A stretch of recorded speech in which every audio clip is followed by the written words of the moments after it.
bakod doon. Kaya na natin na ano. Kung makaya pa natin, ayan to. Iangat.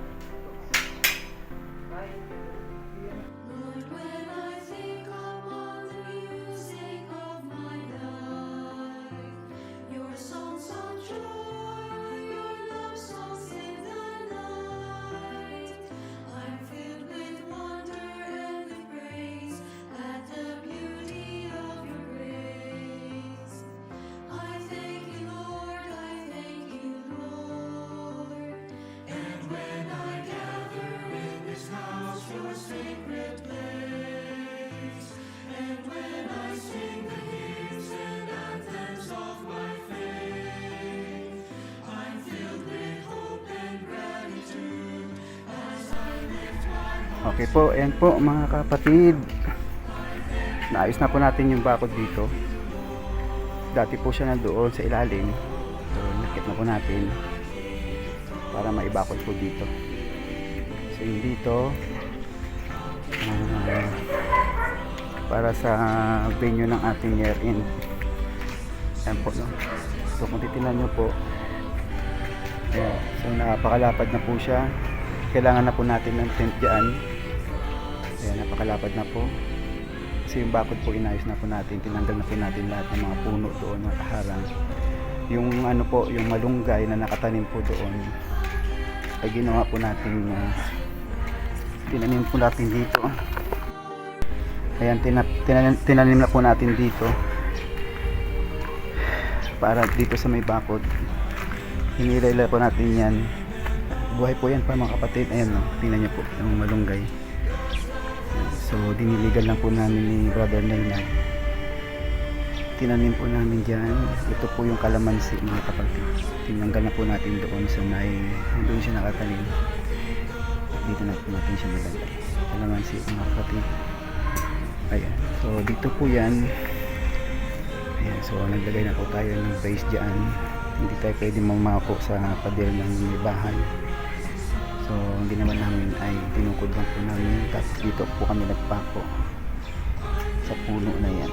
So, yung pinakasuporta po ng bakod. Okay. So, yung ginagawa ni Leonard ay yung mga saluyot na tinanggal po namin doon. Kasi naman na po namin pong lilipat dito. So, nagtanggal na rin po kami ng mga dahon-dahon ng saging po dyan. So, ito yung saluyot mga kapatid. Yan. Tatanim na po ni Leonard yan. So, yung yero, wala na po tayong pagkakabitan ng yero kasi may bakod na po tayo dito. Yung bakod na nandiyan ay itinuwid lang po natin. So, kung titignan na po, ayan na po siya. Nakatuwid na po siya at nakaharang na po. Kaya yung venue ng ating year lumaki po. Lumaki po siya kung dyan po natin gaganapin yung ating year mga kapatid. So, dito naman po wala po kami binago kasi yung yero na gagamitin na kinuha namin kay Sis Linda, itong yero na to kasama ibang mga yero na hinakot namin kay Sis Linda ay ikakabit na lang po dito sa so yan po yung yero na kinuha namin kila Ate Linda. Yan, kasama po yung mga kahoy po dyan. Kasama yung yero nandoong dinala ko doon kasi wala naman din po tayong pagkakabitan doon dahil kasi naituwid na po natin yung bakod. Ngayon, sabi kasi ni Leonard, ito pong problema po natin na malapit po sa CR. Yan po yung CR natin at bukas po ito dito. Yan. So yan po din napakadelikado po kapag pinasok po ng magnanakaw. Yan po lulusot sila. So nawarak po dito yung yero.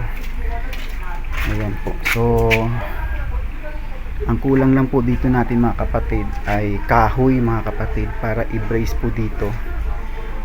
Diyan. Kasi nabulok na po. At yung yero na yan, hindi na po natin tatanggalin. Ipapatong na lang po natin yung yero na naroon po sa daanan na kinuha po namin kila Atlin. Ayan ay kung papayag po si Ate Linda na dyan po natin ikakabit yung yero. So sa ngayon po hindi ko po ikakabit dahil kulang po tayo ng kahoy at pamakuan para mailagay po ng tama ang yero. So yun lang po mga kapatid. At dito yung yero na ito. So pagdesisyonan po ito ng board na doon natin ikakabit yung yero. At hindi na po natin ilalagay dito, as is na po dito banda yung lugar.